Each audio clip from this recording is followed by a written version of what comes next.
Article 1. Chapter 1, Article 1, it talks about what the Gen Zs were doing last year. That all sovereign what? Power belongs to and the people and the people underline the word shall. Alright? So the people shall and also the people may. So we also underline may. So Article 1, it talks about the sovereignty of the people.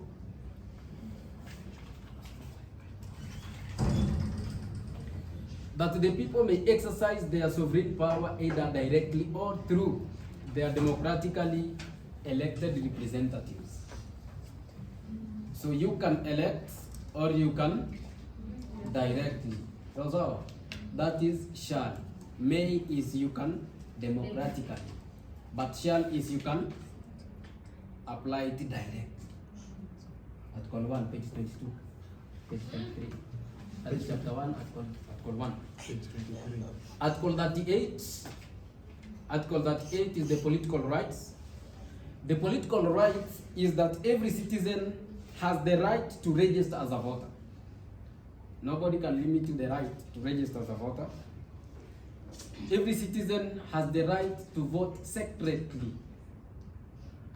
That nobody should ask you who have you voted for. You know, those of us who were in Azimio last time, kuna wale walikuwa wanapenda Ruto kabisa but wako Azimio.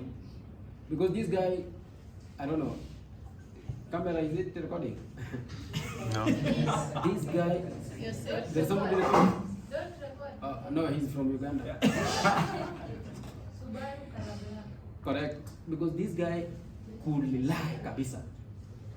By then I was graduating. Akia Mungu mimi nilikuwa naona kazi. Nilikuwa najua if I fail to win, nitapata kazi.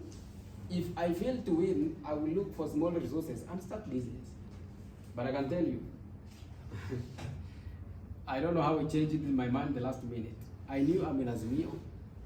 The ticket I have is from Azimio, but I will vote Ruto. Not to vote Baba, but I'm where? In Azimio. But finally, I changed my mind. I knew this one. Am I sure? I'm sure. I didn't vote him. I'm not part of the problem. I'm not part of the person who brought this problem. And that every citizen has a right to be a candidate or to run for political office as long as you are not insane.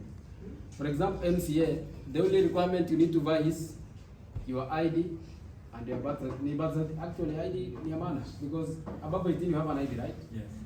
You only need to have an ID. And you be sound mind. For MCA, yes. Hata form 4 wacha. Ni akili peke yake wanataka. Hata form 4 wacha. Ya kufanyia nini? Basi hiyo ni MCA. fanya tu wadharau. MCA. For you to buy for MCA, you need your ID. Na ukuwe na sound mind. Na uongo kidogo. That is the only thing you need. You also have a right to be elected and to hold office. Article 81, it's around page 50 something. Article 81, that is on the general principles for electoral system, that in every election there should be free and fair election. But good people, does it happen? No. Free and fair? No. Does it happen? We are the people to make sure it is free and fair. Transparency and accountability. I heard that the Supreme Court was,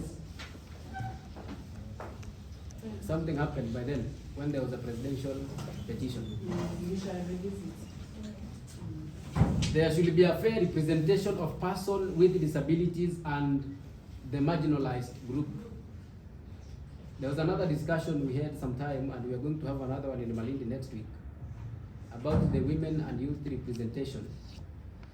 I don't know whether it works. Right now it is not effective because they put third gender rule.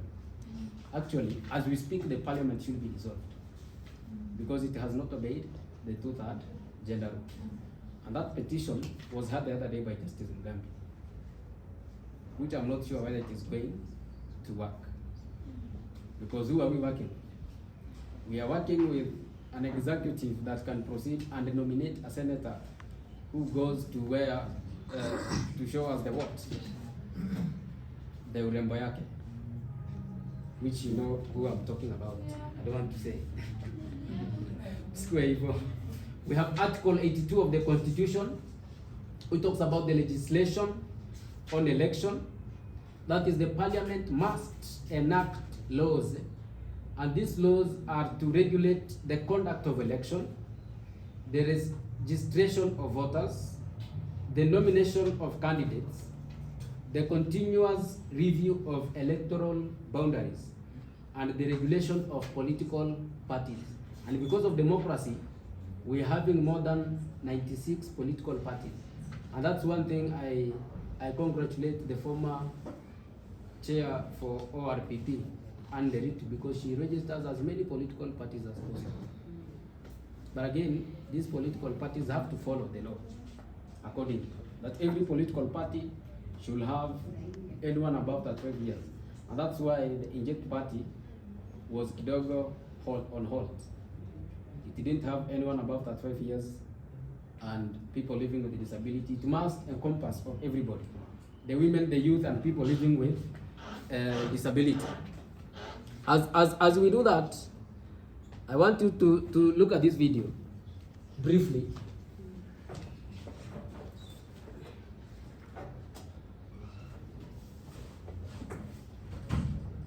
So those are people voting. They are exercising Article 1 of the Constitution directly or through representation. And all of us should practice that. The one I projected, the last general election, we had the number of registered voters that was around 22.1 million. And the population of the country by then 2022, according to the research, was 56 million. And the age that you have to attain for you to vote is 18 years. And the problem we're having with most of the young people, mostly in campuses, they don't have voter cards. And the conversation we should be pushing right now is that there is no need for you to, as long as you have your ID and you can be, because of the KM's kit, you can freely exercise your right. We should just vote without any registration. 5,182 voters are in prison, and voters in the diaspora. And by the way, the voters in the diaspora only vote for the president. They don't vote for anyone. For 7 counties and 46,232 polling stations, which I heard there is a conversation with the current IBC that some of the polling stations should be divided, because you realize another polling station is so big and there is another polling where people are coming from far. So they should be divided. Expect the number of polling stations to be more.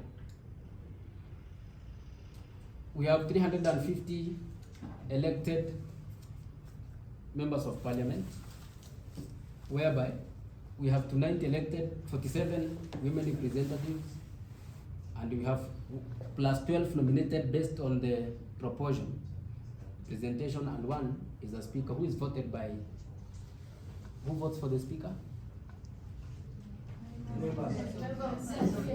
Members of parliament. Yeah, we don't vote for the speaker, right? Yeah. I believe we should know that. There is this video I wanted you to listen to. Mumesikia wakiongea mambo ya barabara? Mumesikia wakiongea mambo ya stima? Mumesikia wakiongea chochote? Si mambo yao ni kuchora tu kwa internet na kuzunguka na vitina.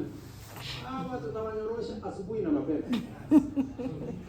So, lakini haitafika siku hiyo. Saa hii tupange mambo ya maendeleo ama namna gani? IBC nasema nini? We should stop early campaigns. Listen to this one.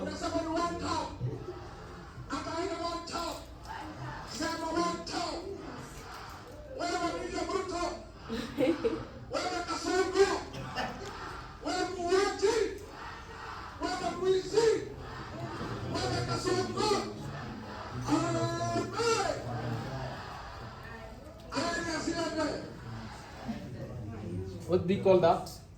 One What do you call that? It's called early campaigns. Campaigns, yeah. But for politicians, it is incitement. For For the politicians, president, it will be incitement. for president it is incitement. But that one is early campaigns. And in the laws governing the election, this one is not allowed. Alright? We should, yes. No, sorry, I'm interjecting. It was just to ask, what's the correct time for us to vote? To start campaigns, sorry. Start campaigns. According to the According constitution. to the According to the laws. constitution, Yes. it is in between Uh-huh. 9 months. Or 9 before months. election. Ah, okay, thanks. 9 months before election. Okay. That they are not being cautioned legally, But that is their democratic right. They will say they are not campaigning. or they are just addressing the Yes, nation. they are just addressing the nation and democratically. And democratically they have a right to speak their mind. Finally, let's watch this video as we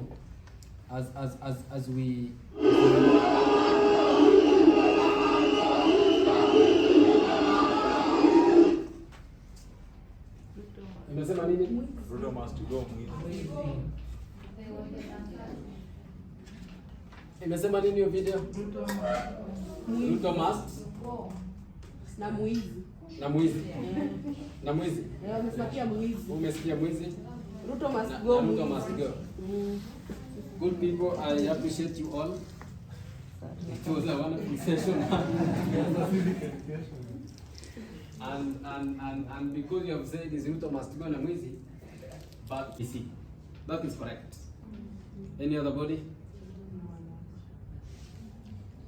The CSOs, we are here. I did say the people. We govern elections. Spearhead. Spearhead. The church. What's the difference? The church, yes. The CSOs, like we are here, what are we doing? Civic education. It is leading to election. You understand? Okay, the way we understood your The way we question is understand. who oversees elections.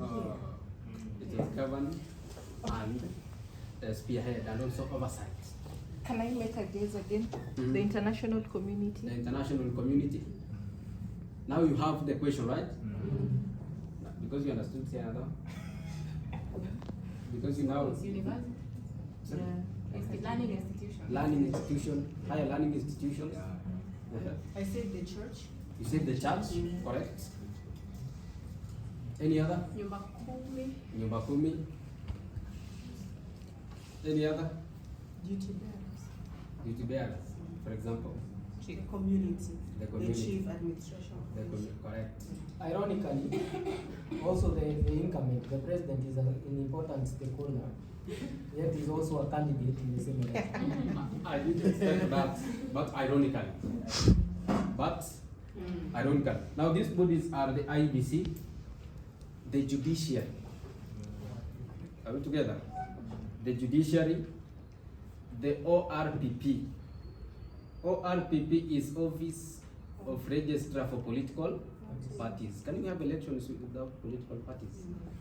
And that one plays a very big role. We are going to lose roles. We have Political Parties Dispute Tribunal. That one is under the political party. It deals with any dispute within the political party. The major one that we have, all of us know, the National Police Service. Bila askari, can we have elections really? Because it will be messy, alright? But this time round, I know the young people, because you're people resourcing group, you hate the police service. The Media Council of Kenya, it also take part. The Communication Authority of Kenya. But now, ironically, as he said, it is still under who? You can give who? You can give what orders? And these orders might affect anyone. The other day, Gen Z said that even if the president gets one vote, I was wondering how the other Nipigia, you will tell us where that vote came from. Yeah, in the last Mandamana, even if the president gets one vote, he will tell us where that vote came from. So that tells you that he shouldn't even vote for himself. Hata hawafai kujivutia. Eh? Hawafai kujivutia pia. Do you agree? Yes. Afai kujivutia? Avotie mtu mwingine. Yeah, aoni kazi amefanya. Avotie mwingine. Gen Z. But now those bodies, for example, with the young people, see the way they are speaking. They will be TikTok live, they will be Facebook live and everything. Although Facebook nimesikia ni wazee. They will be TikTok live and X live, and you know, in the tallying centers, everything will be broadcasted, and there will be separate tallying centers. For example, MCA ni gumu ibe kura in the next coming general election. MP, right? MP anaweza jaribu. Lakini sasa that's why we are here. We don't want anyone to steal the votes. The Parliament of Kenya to enact laws that will govern the the election, ethics and anti-corruption. Are we still together? The NCCK, you said that, the churches of Kenya, and we also have the civil society and all observers. Civic education and enlightenment is very critical in the process of election. And in the last general election, I was among the observers, and again, I was being voted for. So I was observing under the CSO, and also nilikuwa naomba nipigiwe kura MCA. Migori, Bukera Central Ward. Now, the CSOs played a very critical role in the last general election. I was under USPAC, University and Colleges Student Association of Kenya. We were all over the country, right? And what was happening is that we were just taking pictures and videos. Tukiona kakitu picture video, tunatuma headquarter, picture video, headquarter, picture. Do you know that one really helped? And after the police realized what these guys are doing, it might bring issues. That was now after Gioni, when the votes are being collected, then to be sent. And again, after that now, the collection then to be sent pale kwenye mtu alirushiwa kiti, which is now being converted to,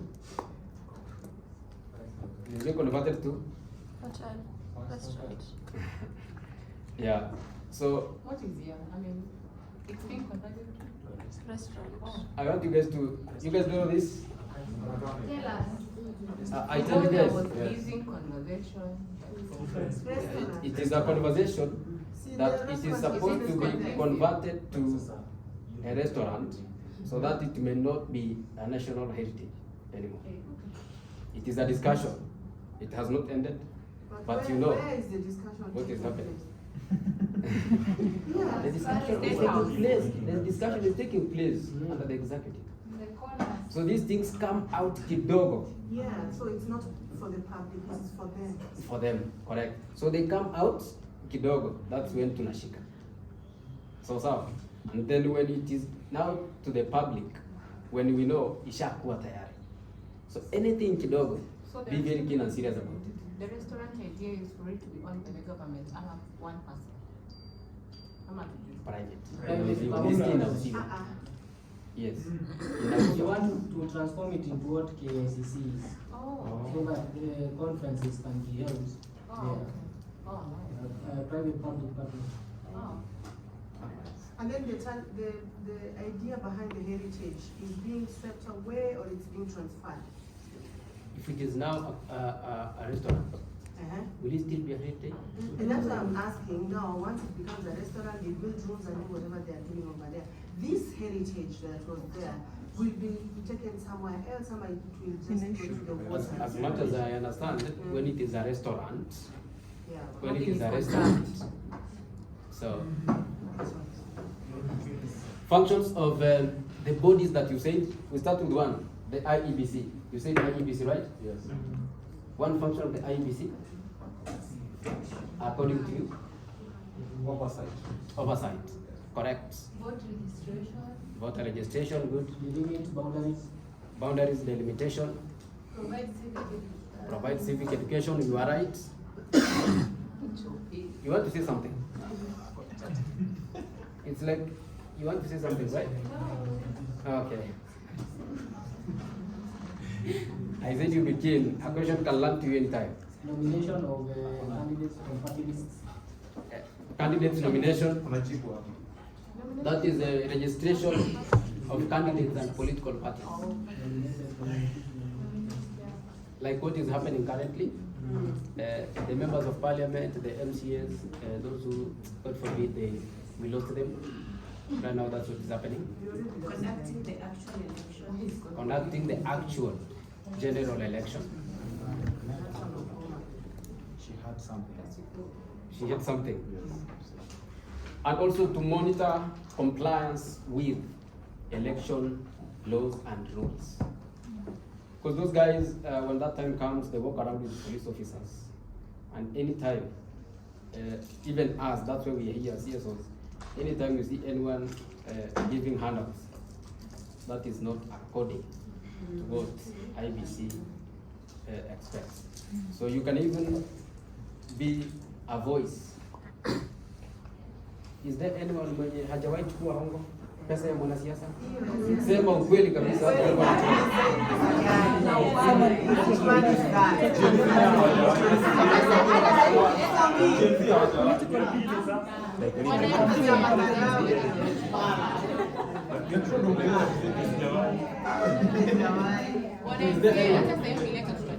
Hata sasa nikileta Unajua kuna watu hawajawahi kwa sababu hawajawahi, lakini ikikuja mtoto mtupe pesa ya maana. Ampewe pesa ya maana.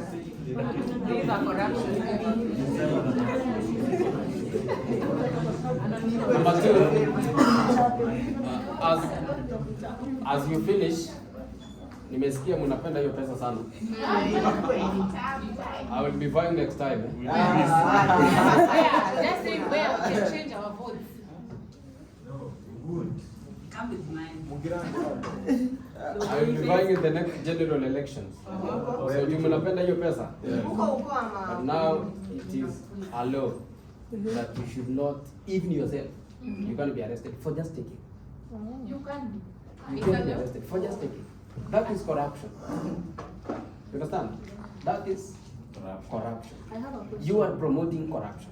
How long has that law been in existence? About it is something new. That's why we are here. That's why we are here. It has been existing since 2010. Start from The above. Constitution of Kenya, 2010. By then ulikuwa kadogo hivi. Number two is the judiciary.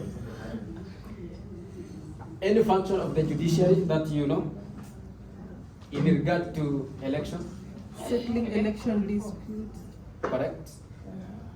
Election disputes, swearing in the president. Swearing in the president. Kupanga hiyo maneno. It hears the presidential election petitions. But the major function of the judiciary in the election is to handle election disputes and all petitions in regard to election. And you know the judiciary is also with the different bodies. We have the High Court, we have the Supreme Court.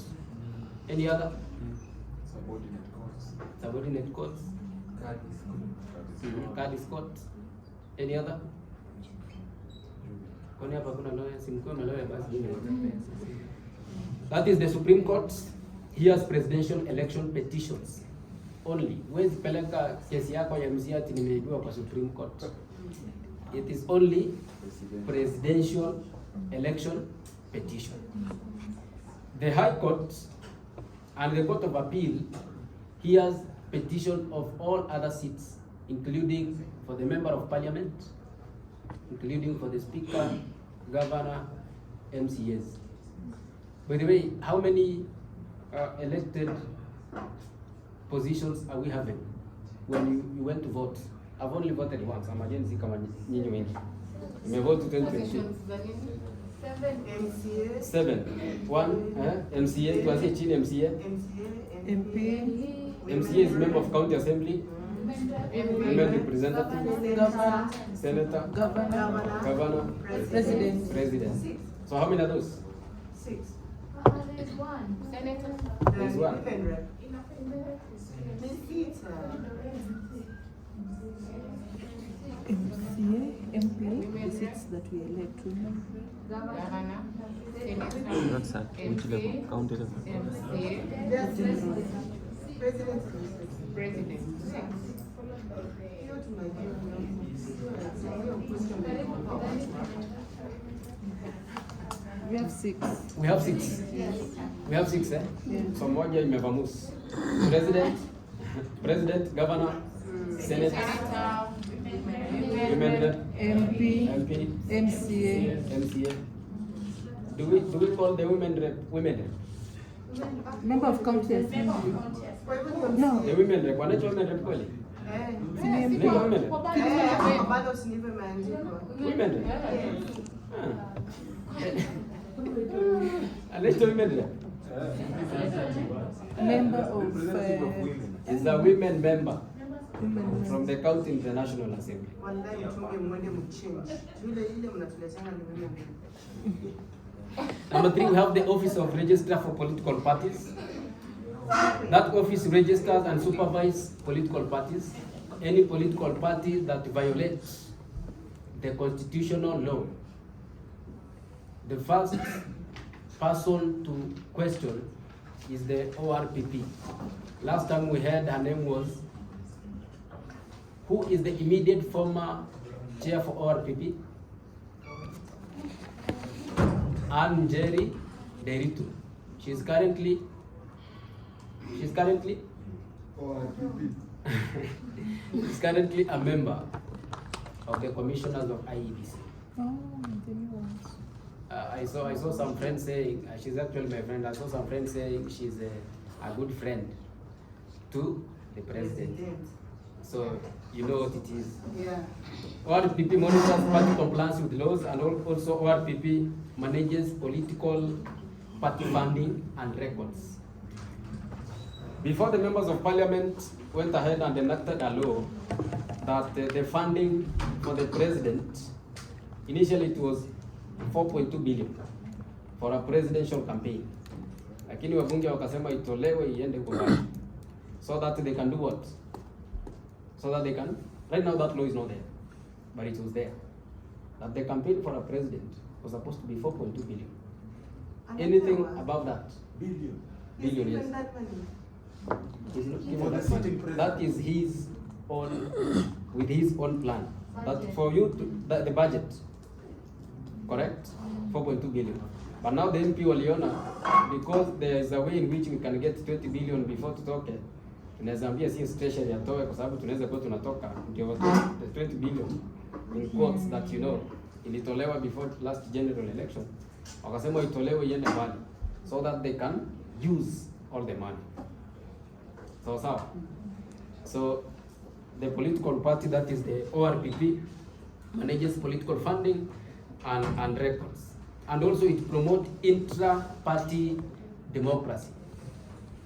Intra-party, within the political party, there can be war. Within the political party, there is elections. That is when somebody is being nominated and mwingine anapewa ticket. Then you have the political party dispute tribunal.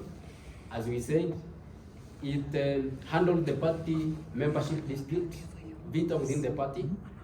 I'm a former member of Jubilee Party, and I can remember vita ilitokea hapo ndani, ilikuwa mguni kwa someday.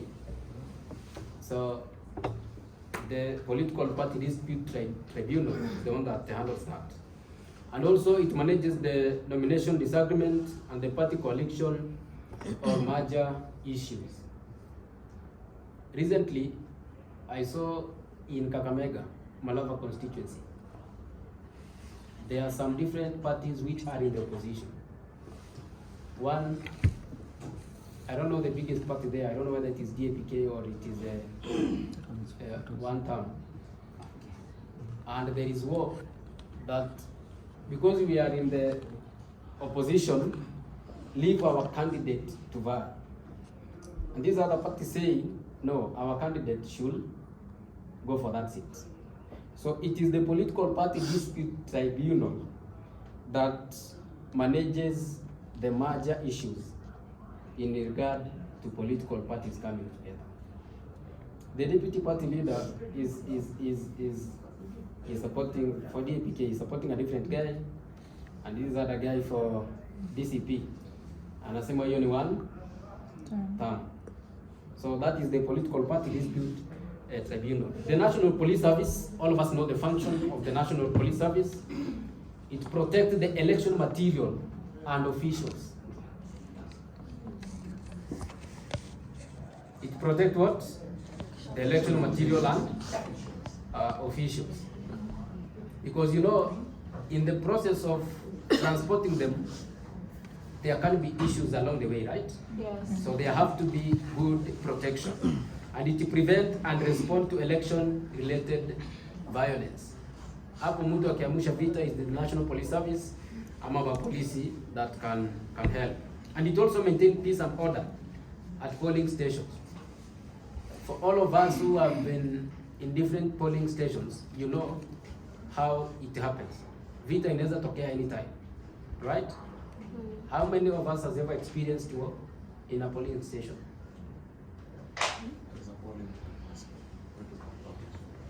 Kulikuwa peaceful. Enuko kwenu ni kuzuri. As Ndego said, that we are electing people who are just loud. So they bring the same to a polling station. And what happens there is Vita, who helps? The National Police Service. The Media Council of Kenya, it ensures ethical and balanced election coverage. Last time there was Citizen and there was KBC. Kuna wale tulikuwa tunahama tunasema kama mimi ni Azimio nataka tu nikae hapa tu kwa Citizen. Wale wengine wanaenda KBC. You know what was happening? This one is reading different. This one is reading different. So for you to control your pressure, unachagua what to watch.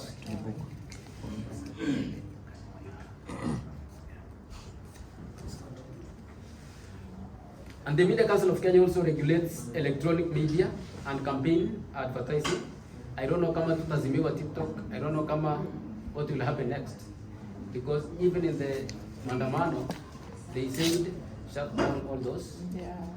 Right? But now that we are here and we are the voice, we believe it is not going to happen.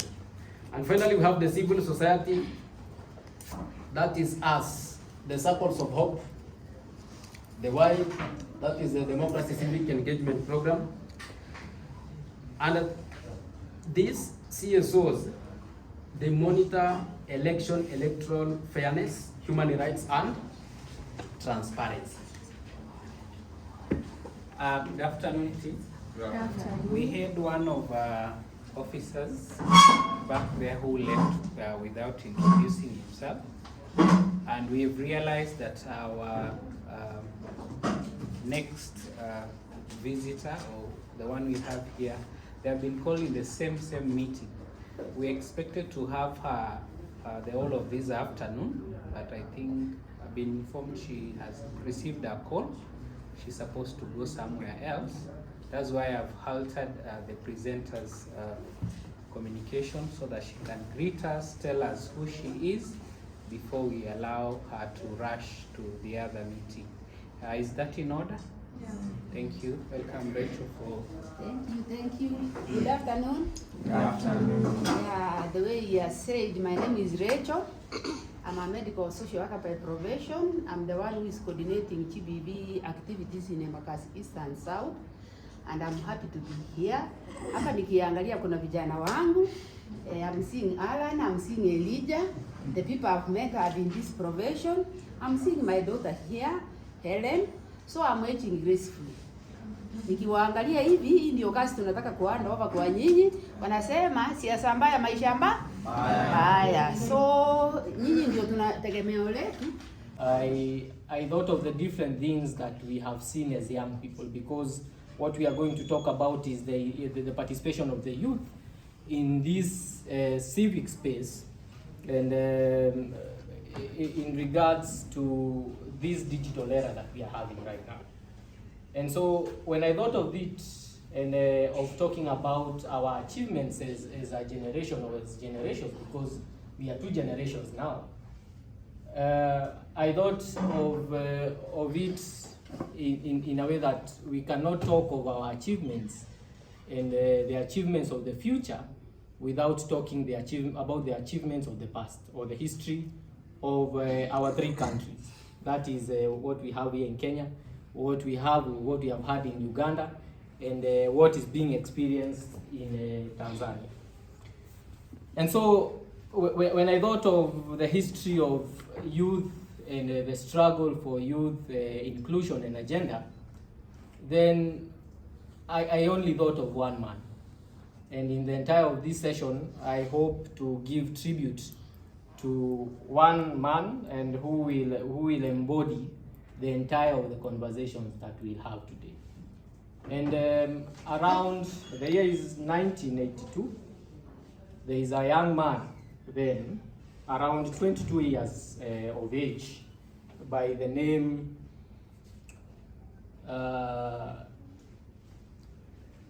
what do we call him? How many have heard of someone called Olo, Onyango Olo? I would love first of all to know whether we have heard of him maybe in the recent years or even in the past as we were growing, or in the recent years between 2017 coming this way. Kenyans who are here now. Have we heard of Onyango Olo?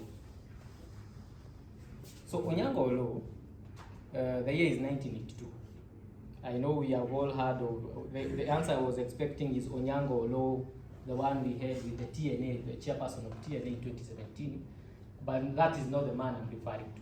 But in 1982, there is a young man then in campus, University of Nairobi, called Onyango Olo, David Onyango Olo.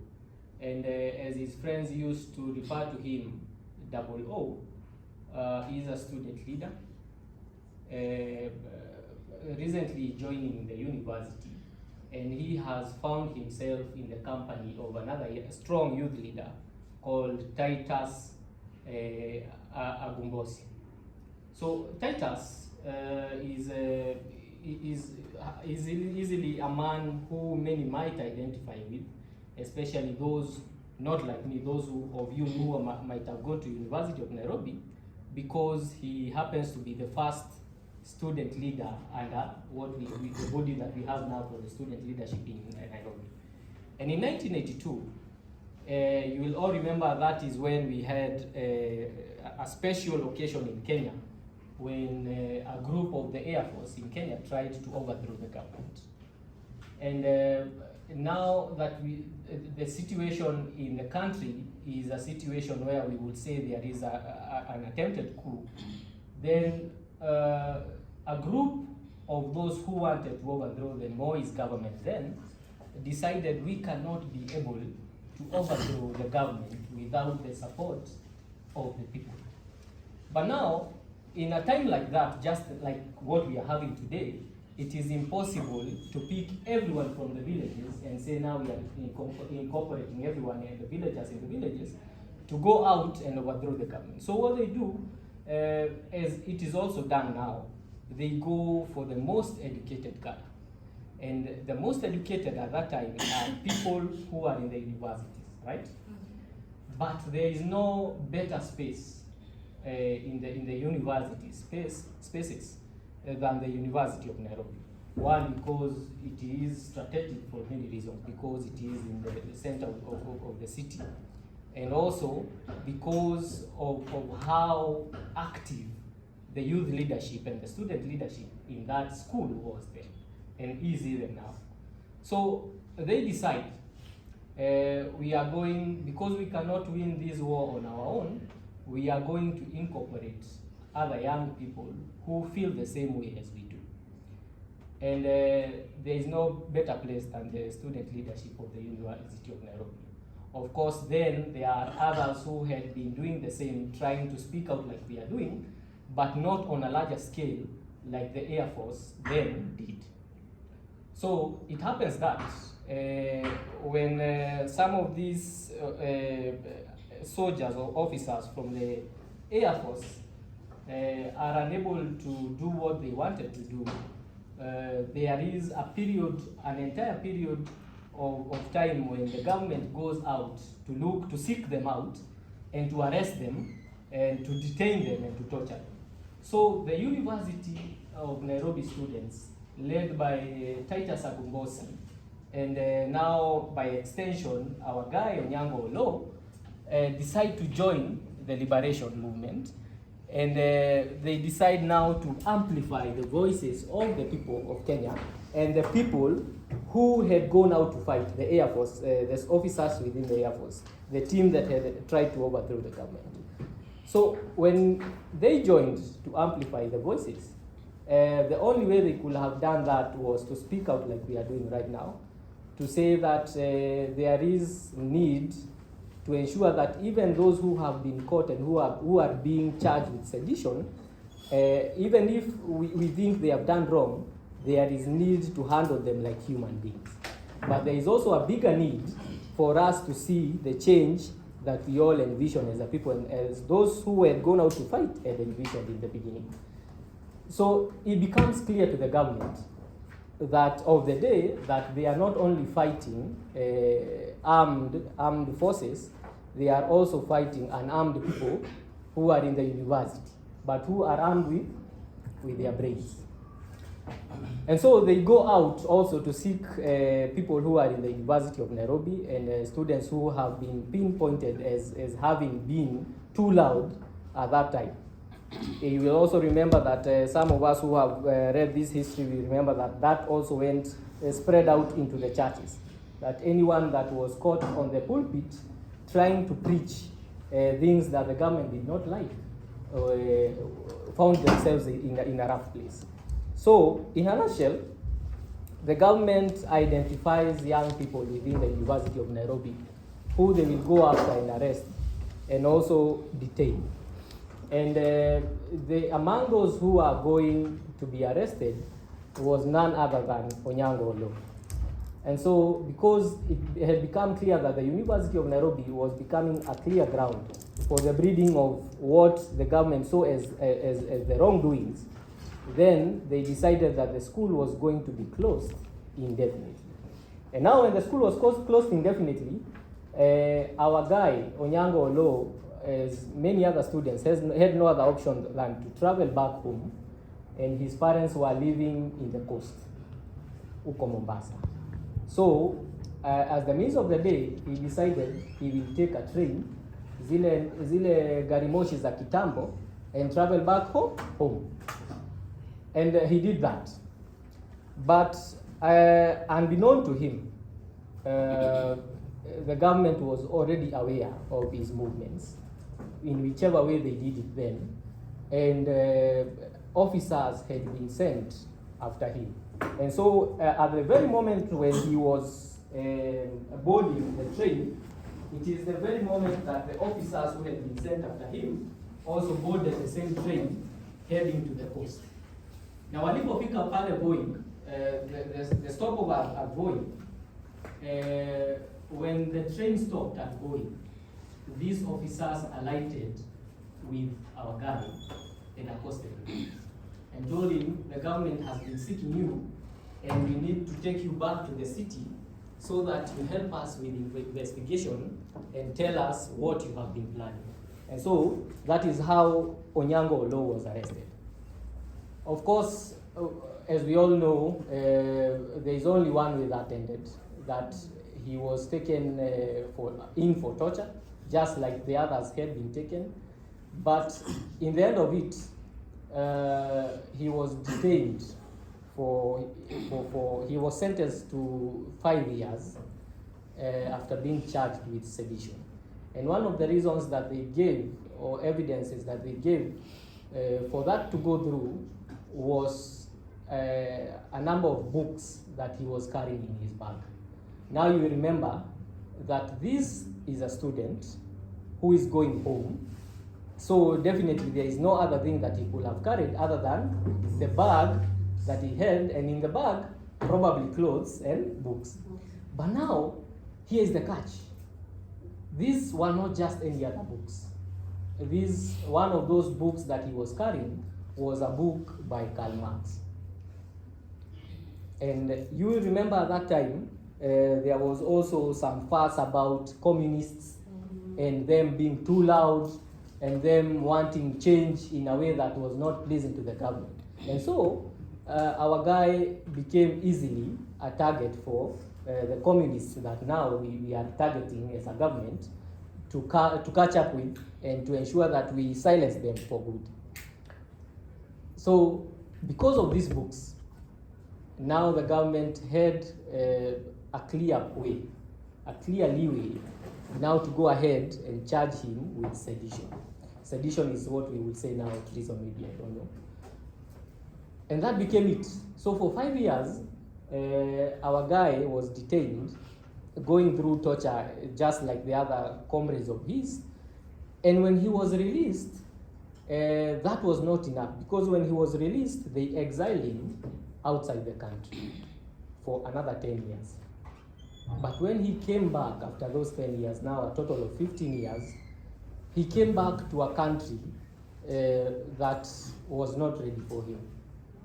Because when he came back, you will imagine, because now he had gone and probably he had been able to acquire some good education outside the country, you will imagine that he will come and he will find ready jobs. But when he came back, he found that it was even more difficult for him to get into the spaces that he wanted to get for employment than it was for any other person. Because remember, he is already stained. Every employer that he meets looks at him from an angle of a troublemaker and a person who wanted to overthrow the government. It became difficult for him to find himself an employment. And up to the last time that he briefed, Onyango Olo never held a serious job. And the only thing that he did for the entire time after the 15 years that he had been away was to try and survive in what now we are in the spaces that now we are in, trying to run a workshop here, another workshop there, training people, speaking in front of people and getting something as a token out of it. Onyango Olo died in 2019. And for the first time, that is when a story of his, though scantily, was written. And Onyango Olo is not alone, because there is also Titus Abimbosi, a student who, as I had said, was also the first chairperson of the SONU, and who did not survive much like Onyango did, because he died within the period of his detention, just like many others. I have also met many other people, just like Onyango Olo, who speak very passionately about this country and who have suffered in the hands of governments that have passed, and whose stories unfortunately have never and will never be told. Onyango Olo is just one of them.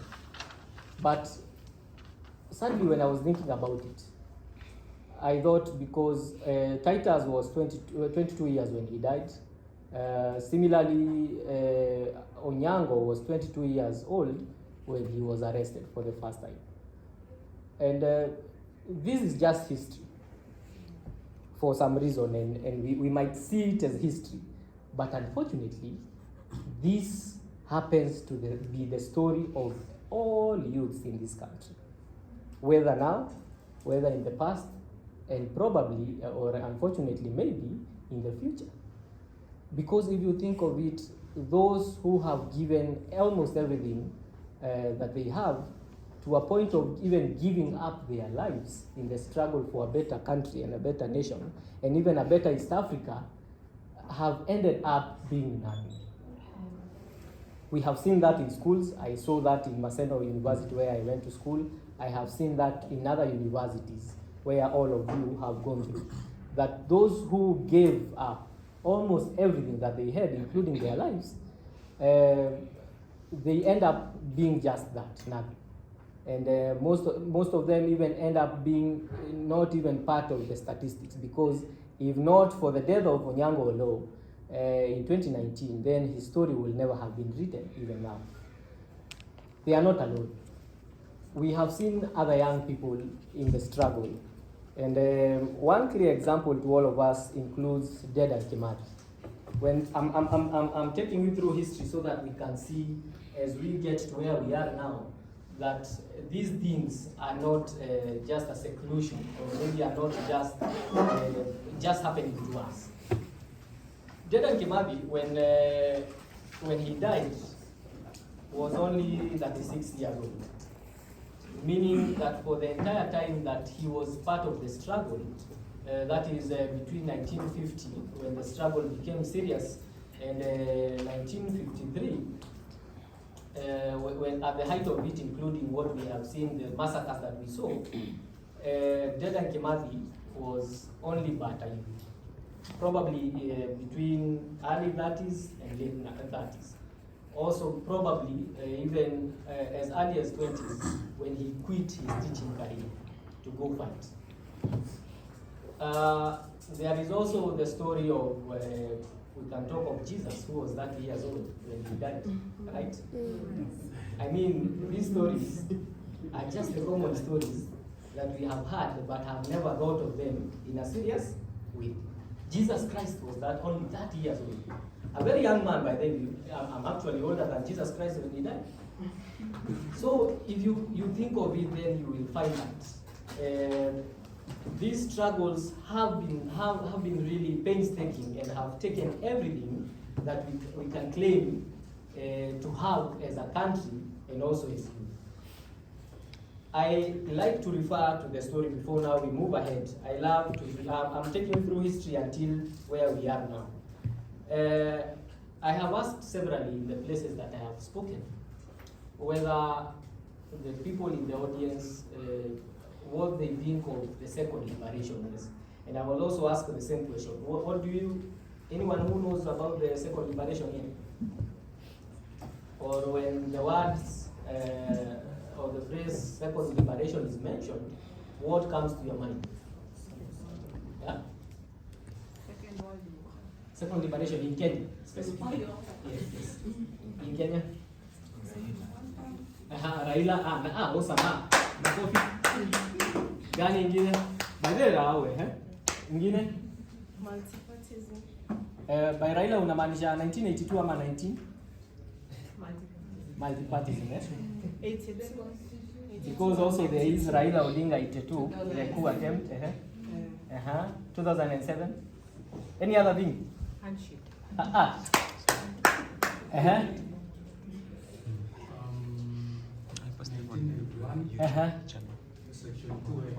Awesome. Tujipigie makofi sisi wote. But unfortunately or fortunately, second liberation is not closer even to 1982 or 1991. Because in my thinking, immediately after Kenya gained its independence, our Uganda friends, you will forgive us and listen to our history for a bit.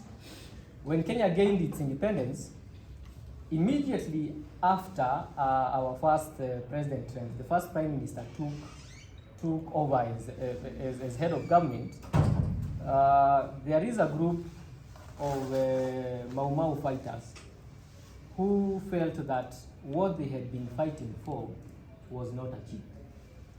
This is nowhere in the history books. And they felt, young people again, in their 20s and their 30s, they felt that what they had gone out to fight for and the initial vision of fighting for their lands was not achieved. And one of those characters easily happens to be General Baimungi Maret, a man from Meru, who led his troops back to the forest. And that happened immediately after a very significant event in Nyeri, a place called Rurengo, where the then president ordered all those troops who are in the forest to come out and give to the government their arms, so that the government can take over the role of protecting the citizens of the country and the territories of our republic. And so that happened because most of these fighters, including one who we all know who has now become popular in the recent past, called Mwariama, came out and handed over their guns to Kenyatta himself. Those guns were burnt at Rurengo Stadium in Nyeri. But as they were doing so, their friends, led by Mungi, were returning to the forest.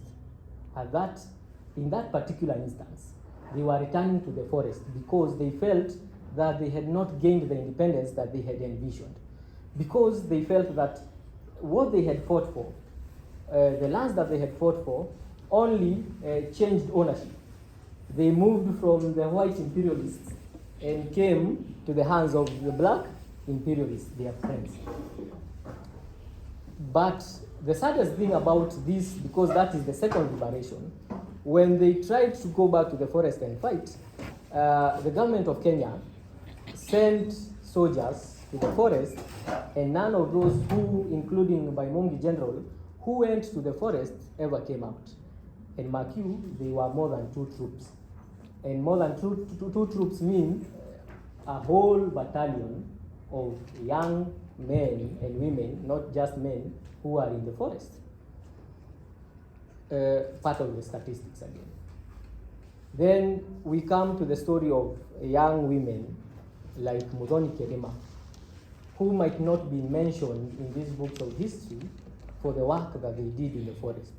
Not just feeding, as we have heard, because in the history books we have read, or the many documentaries that we have seen the role of women being informers and being people who are feeding these people. But the truth is, young women, and like Muthoni, who was in her 20s when she joined the liberation movement, were also fighters. They took up arms and they went into the forest. They went into the forest.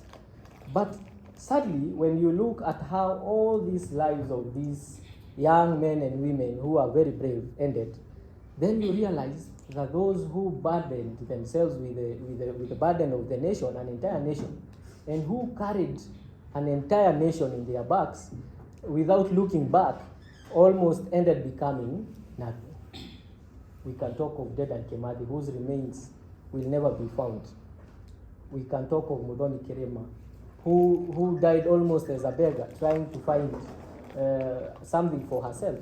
We can talk of the wife of Dedan Kimathi, who died while still looking for the remains of her husband. We can talk of others who will never be known, like those who conducted oath-taking for the Mau Mau, young men and women, including Githera Njiri, who will never be recognized anywhere in history.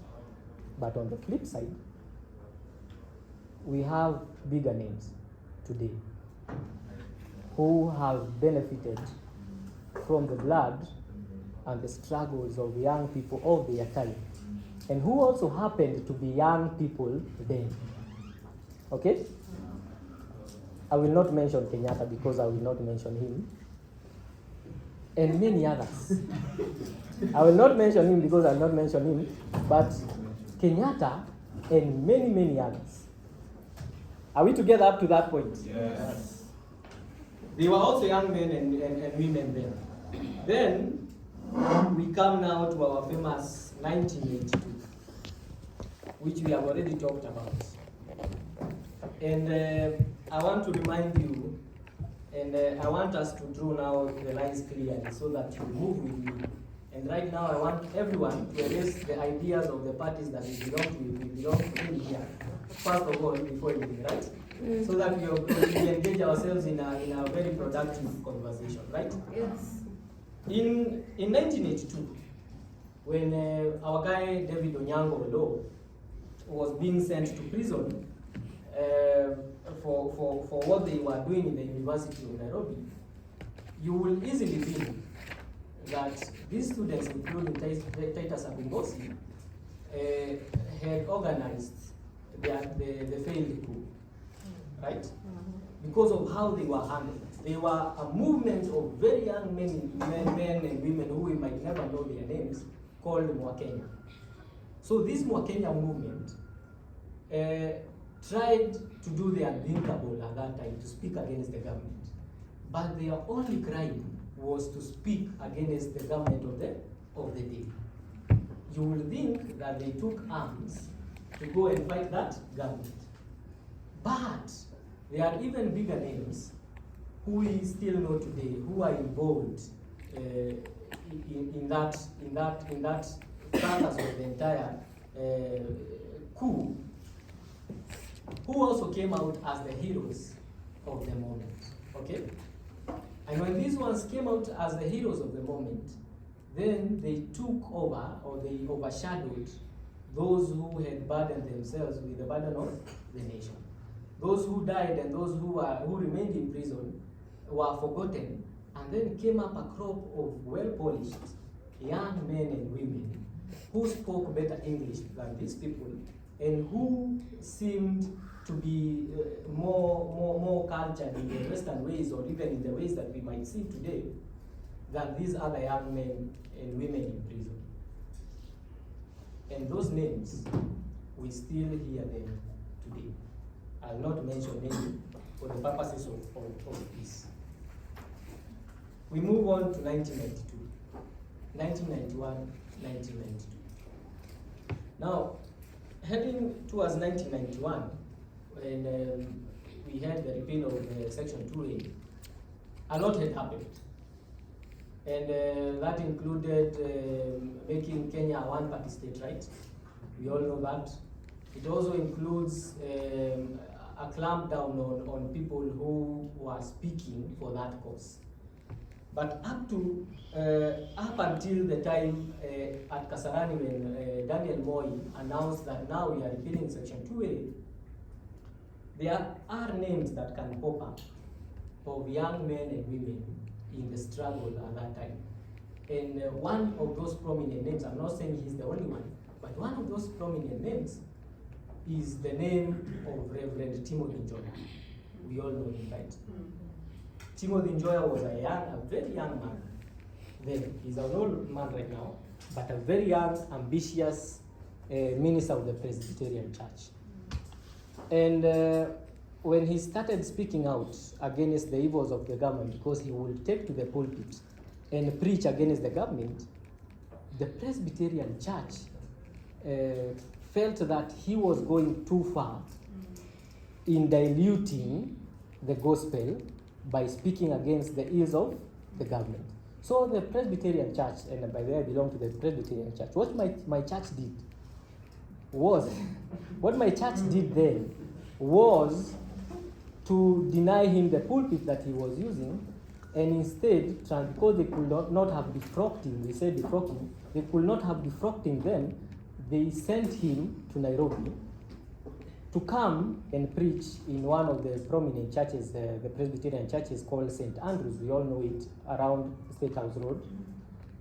And for the entire of that period, between 1990 and 1991, that became the Church of Timothy Njoya.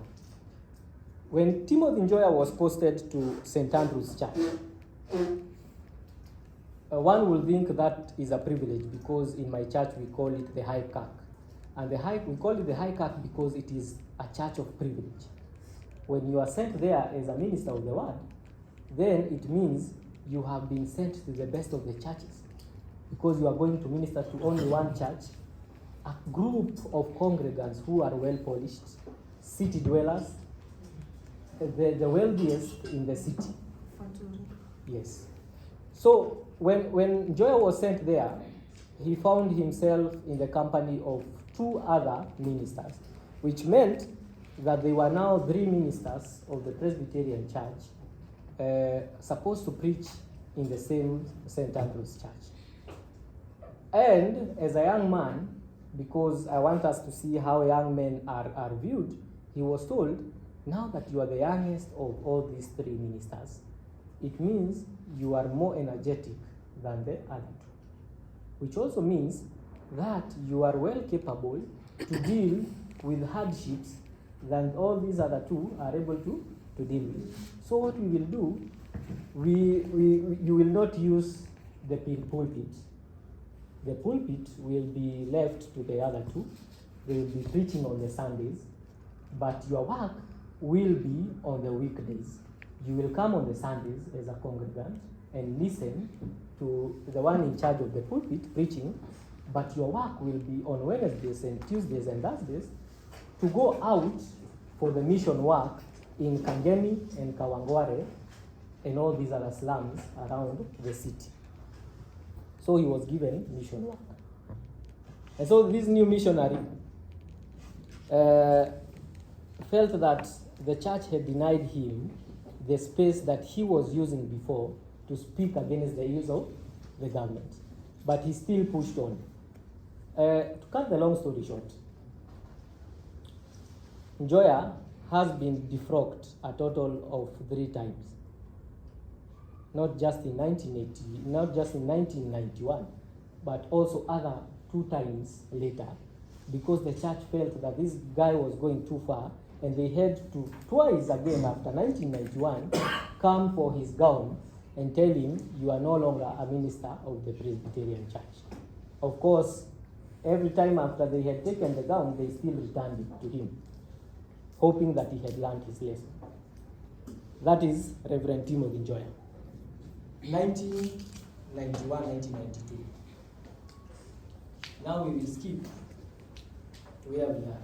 And I hope we have all seen that these are not old men, because we might see them as old men because now they are old. But they were younger then, right? They were 20, they were 30. And you will think that we are fighting a different struggle, but that is a lie. We are fighting completely the same things that they were fighting. They were fighting for multi-party democracy. We are fighting to maintain it, despite having over 90 registered political parties in Kenya. Over 90 registered political parties, some which have no clear officials and others which have no clear physical locations. We have multiple parties, but no democracy. Because even in those parties that we belong to, young people still and women still play the role of just representing a face. That a young man will be told, so that we fulfill what the constitution or what the rules of the ORPP are, to ensure that we have an inclusive party, a party that does not only represent the old, then we will have a young man or a young woman as a youth leader and a deputy youth leader who will sit at the neck of the party. We will have a woman representing the Women's League sitting at the neck of the party, but doing absolutely nothing, because you are there just to represent a face. Same problems, but different times. And in all those situations, all those young men and women, including Jesus, who, of course, Jesus was not from Kenya, but including Jesus, who took that responsibility of the struggle and chose the difficult path, have nothing to show for it, and their families too have nothing to show for it.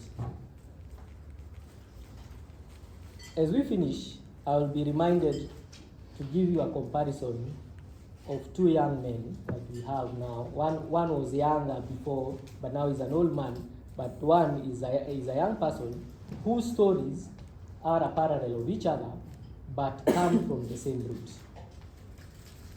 But before then, I want us to look at what other young men and women did in 2007, and most clearly in 2013.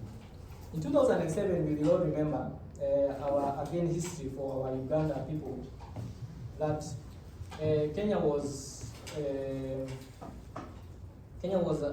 at crossroads, because one of the baddest violent times, or maybe clashes, happened then. Of course, we have had other clashes before, but 2007 is the landmark of all violence in the history of Kenya. And it is the landmark of all violence because people fought and killed each other indiscriminately. Whether you are Luo, whether you are Kikuyu, whether you are Kalenjin, you are dying for being the other tribe and not being from the other tribe, right? Mm-hmm. You might have been killed for being an anti-Kikuyu, and another might have been killed for being the exact opposite, and another one for being looking like a Kikuyu or looking like a Luo, though they were not.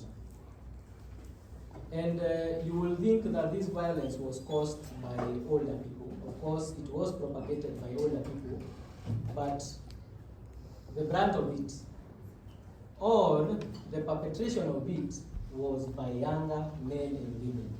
Because it is the young men and women who carried pangas to the streets or even in the forest and slaughtered each other, right? It was not the older people. In 2013,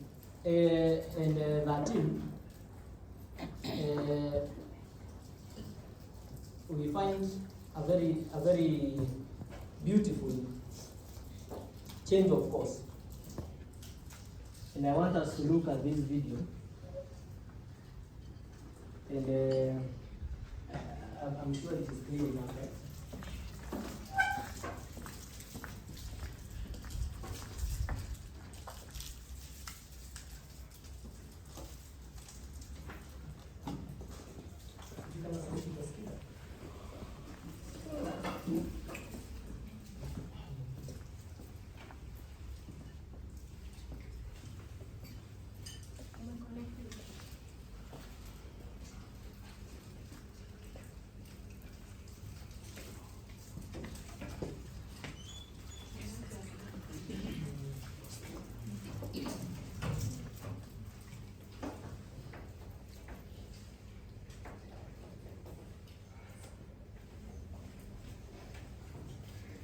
So for context, this is a documentary done in 2013, around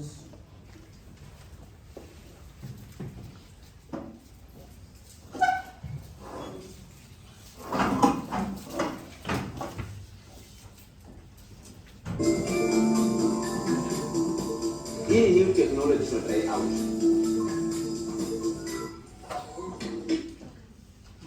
Thank you. Asante sana.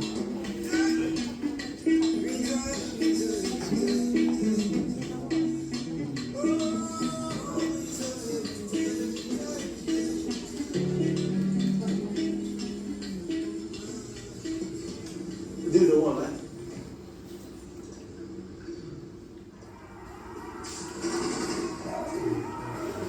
Protests like these began when the results of the Kenyan general election were announced in December.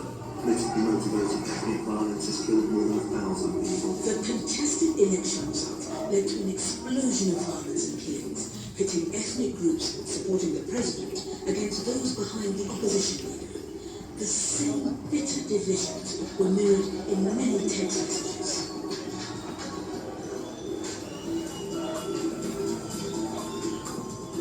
We can use our mobile phones to promote peace.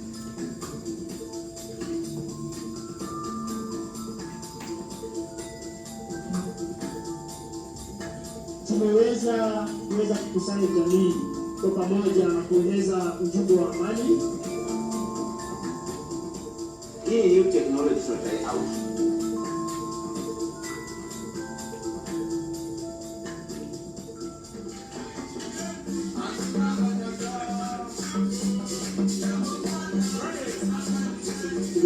Text system. We got a message. Sitting in your mind, we the same text messages. We're doing two messages, choose at this.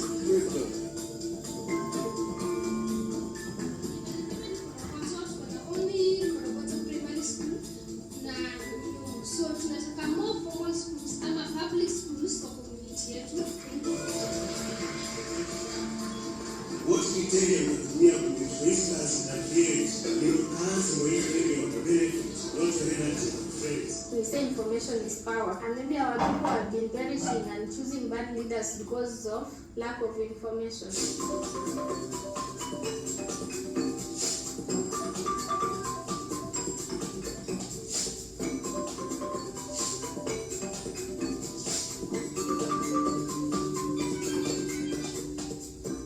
moment for the people of Kenya to come together instead of tearing apart.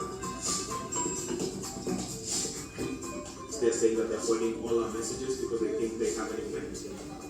There are some rumors that are spreading and people are becoming anxious. You saying to send a message?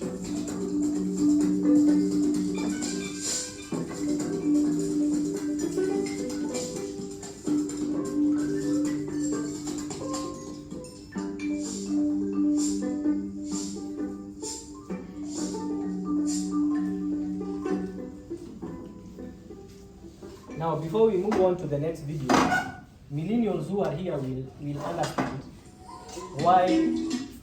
why this information is crucial now on the backdrop of what we had in 2007, 2008.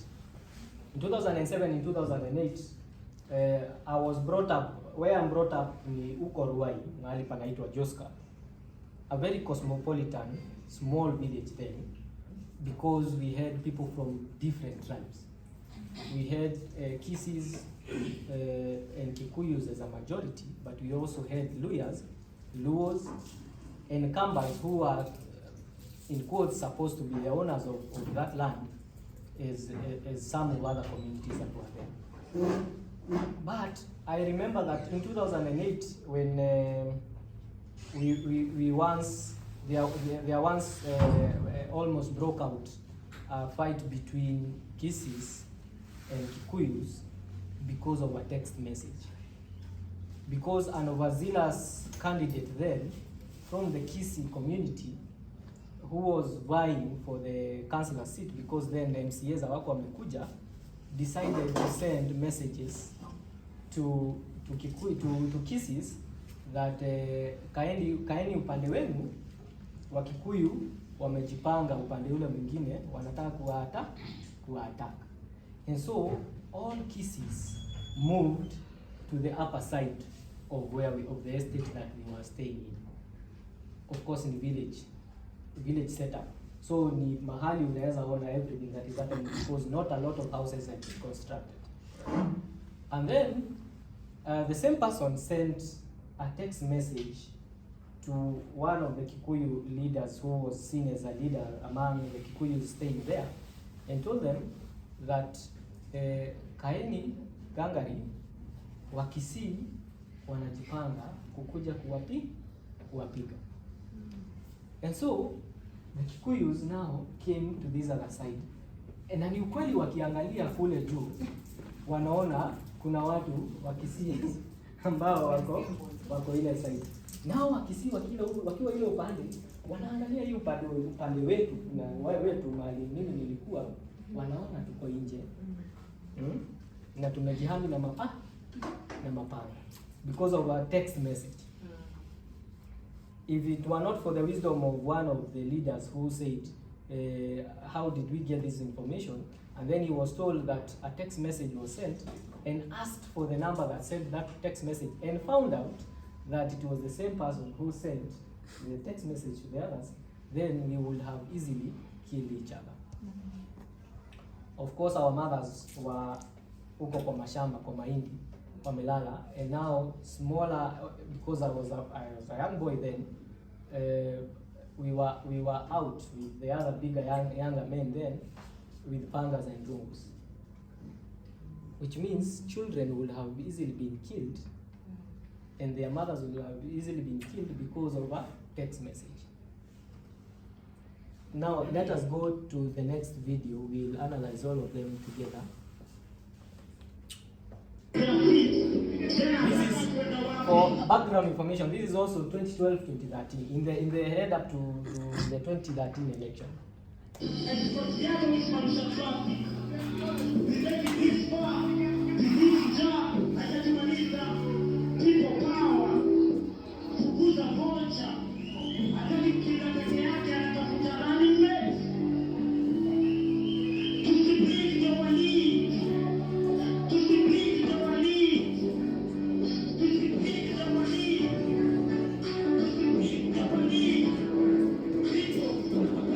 Now, even without going further with that video, because it's just Giuliani singing, I want to say that this is not just Giuliani. This was a voice of an entire generation. Millennials will understand that Giuliani played a very crucial role in 2013 and even in the rest of these years, because I remember during the Linda Katiba movement, which I was also part of, before 2022, in 2021, Giuliani's songs were really used to evoke emotions and to bring sense into the minds of people who were in the rooms that I attended, in the spaces that I attended. So in a nutshell, these two videos are of a generation, the millennials then, who went out to ensure that they changed the tide and changed the course of violence from where youth people participated as the cause of that violence and perpetrators of violence using machetes and what have you, to now a new crop of young people who are using technology instead of firearms and instead of parks, instead of rooms, right? So you will see in the first documentary that we saw, these are young people who devised a way which was very nice then, because text messages tulikuwa, so mnakumbuka zile text messages za 10 bob, then unapatiwa 200. Were they 200 SMSs, right? Yeah. And then you could chat all night with your girlfriend or boyfriend, right? So pale wale walikuwa wamebarikiwa, they had the Nokia, the QWERTY keyboard, ulikuwa unasikia tu under the blanket. So now this is the simple technology of that time, which was a very good one, by the way, a very brilliant one, which they used to spread the message of peace, civic engagement, right? This is Giuliani in the same 2013, who used his art instead of firearms, and very nice, well-composed songs that sent out a message of better civic engagement and of peace, right? Because I remember the slogan of "Tusibleed ndio walid" became very popular, right? So, beginning in 2013 and coming all the way to 2017, we have seen a repeat of the same. But in 2013, it was intense because people still remembered what happened in 2007. In 2017, people had forgotten. In 2017 again, this is when we had two people from two different tribes that had fought earlier came together, that is Ruto and Uhuru, and formed a pact that saw the construction of a bridge by young people somewhere in Rift Valley that connected the villages of the Kikuyu people and the Kalejis, right? These two people who came together, Ruto and Uhuru, failed what we saw as forgiveness between these two tribes, right? And it worked for some time. And we hope that it still continues to work. But that is not the solution, because that is a political problem that was given a temporary political solution that only suits those who are in power at that particular time. Now that leaders of these different communities are not seeing eye to eye, is it possible that we have the two generations that could, and I'm using could experience a repeat of 2007 because of our failure to engage the people like Giuliani did, like those guys did in the slums with the SMSs, right? I was joking with a friend over tea that we millennials could face a bigger problem than our parents did, because during this period between 30 and 35 years is when one forms their life, at the prime of their life, forms themselves to become now what their destiny, where their destiny is looking towards. A pastor forms themselves between 30 and 35. A good lawyer forms themselves between 30 and 35. But for the millennials, we will have to struggle to fight what we are seeing are the wrongs of the government, when at a time when we could be forming ourselves at the prime of our age. Gen Zs have a better chances than we have, because by the time probably we are done this clamor for better governance and better leadership, then probably they will have had a better economy, systems that are working. But it is the millennials that must do that heavy lifting so that becomes possible. And now this becomes different because we have two generations that are truly woke. We have one generation, the Gen Z, that has managed in one way to wake an entire nation and to bring sense into the minds of millennials who before were not voting by my peers did not vote in 2017. And not because they did not have voters' cards. It is because they felt we are middle class and holiday tumepatiwa. Then I can be with my girlfriend. I can use that time to smoke. I can use that time to kunywa kapombe kidogo na maboys. Tukae kwa nyumba tutulie tungojee kazi Monday, si ndio? But now it is different because this is the struggle for our lives and the lives of our children. In Uganda, in 1970s, 1972, 73, 74, thereabout, is when Yoweri Museveni, a very young man then, in his early 30s, was struggling with another fellow young man called, what is the name of your opposition leader? Kizza Besigye, right? Both of them struggling to overthrow the government of Idi Amin. And then they managed to overthrow that government, and in came Milton Obote, right? And I have seen a documentary of Museveni then, a very young man, brilliant young man, very well spoken then, saying that we are ashamed because Milton Obote is even worse than Idi Amin.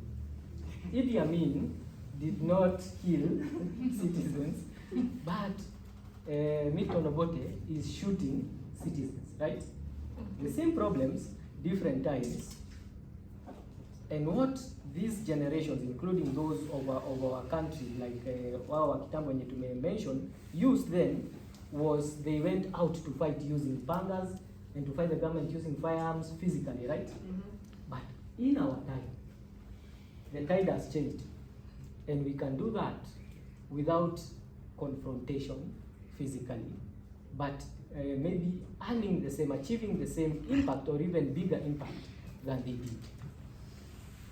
did. We have seen such documentaries that we have seen people using music, spoken word, like the beautiful piece that was done by Irene, and art like maybe film, where we have seen movies that are talking. I even recently watched a documentary of a movie about the Mau Mau uprising, recently done by very young people, which means technology is coming through for the people of these three countries. You will remember that some of the innovations that we have seen include the use of X spaces, some things that we might never have thought before could be done. We have seen people using Facebook. Of course, Facebook sasa ni wazee, but we have seen people using Facebook for the same. But that is true. For a very long time, I have seen very many people struggle using Twitter, which is now X, and they struggle using Facebook, right? But now you see, during this clamor for what we are calling, what were you calling the movement, the Gen Z movement, the clamor for better governance and leadership, right? And the inclusion and participation of citizens. Gen Zs and peers, so generally, CC youth, tulitumia X to mobilize, sindio? Na TikTok. Very innovatively, that for the first time, those in the government offices are wondering, kwani hawa vijana wanakutananga wapi? Because they are still stuck in